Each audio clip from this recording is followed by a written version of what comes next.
Whole ஸ்டேடியமே இந்த மனுஷனை இந்த அளவுக்கு ரெஸ்பெக்ட் பண்ற அளவுக்கு இவர் என்ன பண்ணிட்டாருன்னு யோசிக்கிறீங்களா? சொல்றேன். இந்த மாதிரி யூஸ்ஃபுல்லான இன்ஃபர்மேஷனுக்கு நம்மளை ஃபாலோ பண்ணிக்கோங்க. மைக்கேல் ஜோர்டன் 1963 புரூக்ளின்ல ஒரு மிகவும் ஏழ்மையான குடும்பத்துல தான் இவர் பிறக்கிறாரு. இவர் 15 வயசுல இருந்து பேஸ்கெட் பால் மேல இவருக்கு ரொம்ப இன்ட்ரெஸ்ட் இருக்கு. இவரோட ஸ்கூல் பேஸ்கெட் பால் டீம்லயும் ஒரு ஜாயின் ஆகி விளையாடிட்டு வந்துட்டு இருக்காரு. ஒரு நாள் இவங்க ஊர்ல நடக்க போற ஒரு மிகப்பெரிய பேஸ்கெட் பால் டோர்னமெண்ட்ல இவங்க ஸ்கூல் டீம் கலந்துக்க போறதா இருந்துச்சு. இதை கேட்டு சந்தோஷமான ஜோர்டன் அவங்க அப்பா அம்மா ஃபேமிலி ஃப்ரெண்ட்ஸ் எல்லாருக்கிட்டையும் போயிட்டு இதை சொல்றாரு. பட் அன்பார்ச்சுனேட்டா அவரோட நேம் இந்த டீம் லிஸ்ட்ல இல்ல.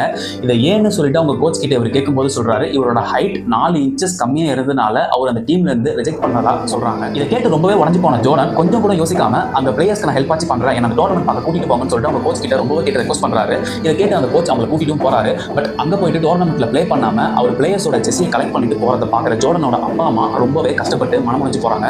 பட் இந்த அவமானத்தெல்லாம் நினைச்சு இவர் பெருசா கஷ்டப்படாம அடுத்த நாள்ல இருந்து ரொம்ப கடுமையா பிராக்டிஸ் பண்றாரு. இவருக்கான பலனும் கொஞ்சம் வருஷத்திலே கிடைக்குது. இவர் காலேஜ் டீமோட பிளே பண்ண ஒரு மிகப்பெரிய டோர்னமெண்ட்ல இவரோட ஆட்டத்தை பார்த்து எல்லா இன்டர்நேஷனல் டீமும் மிரண்டு போறாங்க. அது மட்டும் இல்லாம இவருக்கு ஒரு வாய்ப்பும் தராங்க.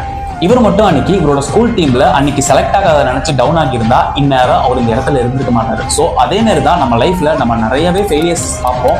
அதை நினைச்சுலாம் நம்ம டவுன் ஆகாம அதை எப்படி கோ த்ரூ பண்றது பாருங்க. தொடர்ந்து முயற்சி பண்ணிட்டே இருங்க. கண்டிப்பா அதுக்கான பலன் ஒரு நாள் கிடைக்கும். Thank you guys.